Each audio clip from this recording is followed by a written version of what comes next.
কিন্তু আমার পুরনো ধর্ম নিয়ে ছিলাম। আমি ক্যামেরার সামনে অনেক মিথ্যে বলেছি। প্রতিটি মানুষের কাছে ধর্ম একটি ইমোশনের জায়গা। আমরা হাজারো পাপে লিপ্ত হলেও ধর্মের জায়গাকে সর্বদাই শ্রদ্ধা করি। কিন্তু সেই ধর্মের বিষয়টি নিয়ে এবার বাকবিতণ্ডায় জড়িয়েছেন অপু বিশ্বাস এবং শবনম বুবলী। বুবলীর ধর্মীয় দিক নিয়ে প্রশ্ন তুলেছেন অপু বিশ্বাস, কিন্তু তার বিপরীতে অপু বিশ্বাস তার ধর্মের দিকে কতটুকু যত্নশীল সেই প্রশ্ন ছুড়ে দেওয়া হয়েছে বুবলীর পক্ষ থেকে। তবে সকল প্রসঙ্গ ছেড়ে ধর্ম নিয়ে কেন ফেটে পড়লেন অপু বিশ্বাস, এ প্রসঙ্গে আরও কি বলছেন তারা, চলুন তার বিস্তারিত জেনে নেওয়া যাক। মূলত বর্ষার সেই স্ট্যাটাসকে কেন্দ্র করে জল ঘোলা করেছেন অপু বিশ্বাস।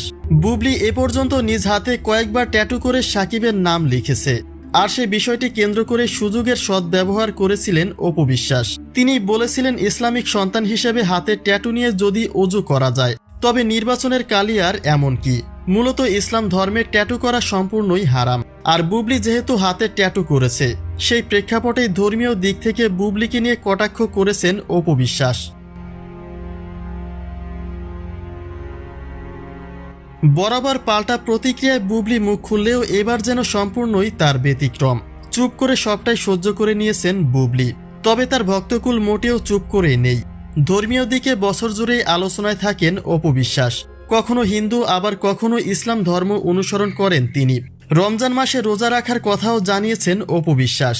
একইভাবে হিন্দু ধর্মের প্রতিটি পূজায়ও অংশ নেন তিনি, যাকে এক কথায় ধর্ম নিয়ে খেলা করাও বলা হয়।